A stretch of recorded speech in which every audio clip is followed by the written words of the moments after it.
kami po bilang mga riders ay hindi po kami nakikisa sa mga pangungurakot ng mga iilan.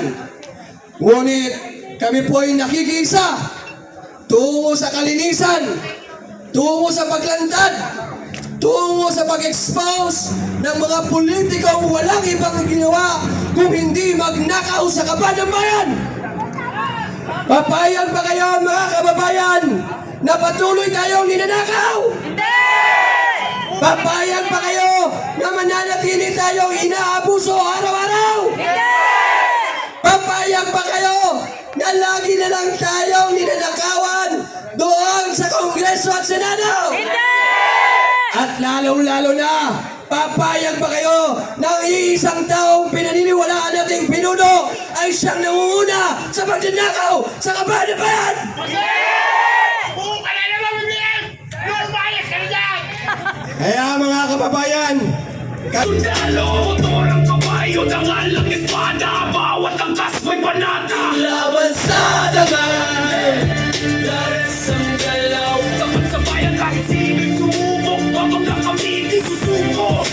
laban sa dagat, Walang iwanan sa laban, DRS ang lakas ng prinsipyo, kami tumatapang. Hindi kami perfecto pero kami totoo, pag may nangangailangan kami naroroon. Hindi kami nagpapasikat, kami ang tumutulong ng tahimik at tapat. Lahat kami rider, iba-iba man ang daan, iisa ang direksyon, tapang serbisyo, disiplina. Iyan ang DRS sa bawat rehiyon. Sa gitna ng dilim, kami ilaw. Sa harap ng unos, kami gulong ng galaw. DRS! Hindi para sa sarili, kundi para sa para sa bayan, para kay Tatay Digo! laban sa dagat, Kami sandigan ng tunay na sigaw. laban sa dagat, Hanggang huli, DRS sa tatakbang habang buhay, ilang pang salubong.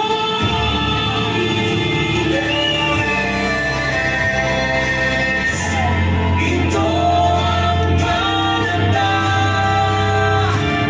ito ang simula, ito ang laban sa dagat.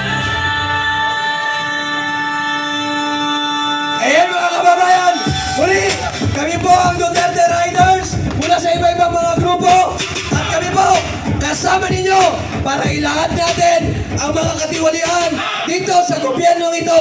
Gaya nga sa sinabi sa Ephesians chapter 5 verse 11, have nothing to do with the fruitless deeds of darkness, but rather expose them on their evilness. Kaya mga kababayan, yung mga naririto, sama-sama tayo. At kayong mga nanonood, makialam kayo, makiisa kayo, laban sa korupsyon. Maraming salamat and God bless everyone. natin ngayon. Lapit kayo ng konti kasi hindi ako pala sigaw eh. So, gusto ko lang magkwento. Ito lang nakakaraan na lang. Kakatapos lang. Ay pero every time may bumubusina, nang sumasakayon sila sa atin. Kaya pag may dumadaan na bumubusina, sisigaw rin tayo. Marcos, resign! Marcos resign! Okay, pag may bumubusina. Bakit Marcos resign, ano? Ang pinakapunot dulo ng ating pagtitipon-tipon ngayon, itong corruption. Ano yung mukha ng corruption? Kasi kailangan may mukha yung kalaban natin eh. Nitong nakaraan na earthquake sa Cebu, di ba, tayo'y tumulong, nagpadala tayo ng mga tulong. Doon sa Cebu, si VP Inday, unang-una nandun na, bigay na. Walang nakakaalam, di siya kinover ng media, walang kahit ano. Marcos, resign! Marcos resign! Every time may bubusina, sasagot tayo ha, ng Marcos, resign! Marcos resign! Basta may bumusina. Okay. Kahit ano yung sinasabi ko, basta may bumusina, makisama tayo. Bakit? Kapwa Pilipino natin yan. At nagpapadala sila ng mensahe sa atin na nakikiisa sila sa atin. Hindi man nila tayo pwedeng tigilan, pinaparinig at pinaparamdam nila sa atin na Marcos resign! Marcos resign! Okay. Habang naghihintay tayo, may kwento ko. So during the earthquake, matapos yung earthquake, mayroong naman dumating na Marcos resign! Marcos resign! Marcos resign! Okay. Ang saya. Okay. Kita nyo? Yan ang mga kababayan natin. Maraming naniniwala. Marcos resign! Okay. Ang galing. Okay. Marcos resign! Marcos resign! Marcos resign! Marcos resign! Okay. Bigyan niyo akong 5 minutes. Okay, game. So, during the earthquake, may mga dumating din naman na ayuda galing sa gobyerno. May relief goods, yan, may bigas. 20 pesos nga lang. Pero dumating, may nagutom na isa doon sa mga rescue and relief workers kasi dumating na yung mga truck ng relief goods. Lumapit yung isa, sabi yung isa sa mga doktor natin, gutom na buong araw tumutulong sa ating mga mamamayan dito.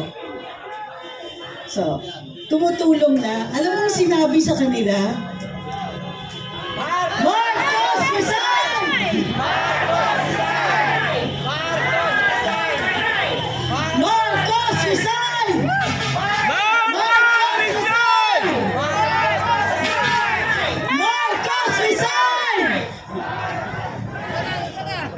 Diba?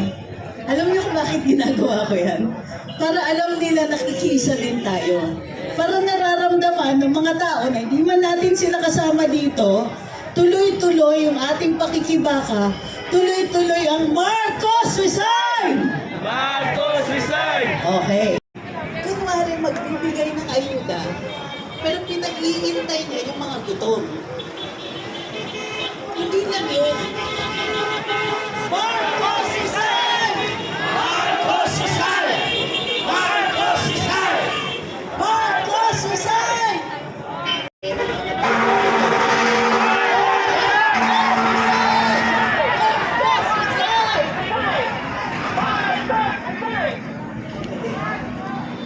Okay. Ibig sabihin nun, pagka pinag-iintay niya, kasi gusto niya may coverage. Gusto niya may photo ops, tapos parang graduation, di ba? Aabutan niya. Yung mga biktima, yung mga nasalanta, aabutan niya ng ayuda. Tapos gagawin photo ops. Ang tawag doon, korupsyon. Kasi ninanakaw niya. Ang ninanakaw niya sa ating mga kababayan, dignidad,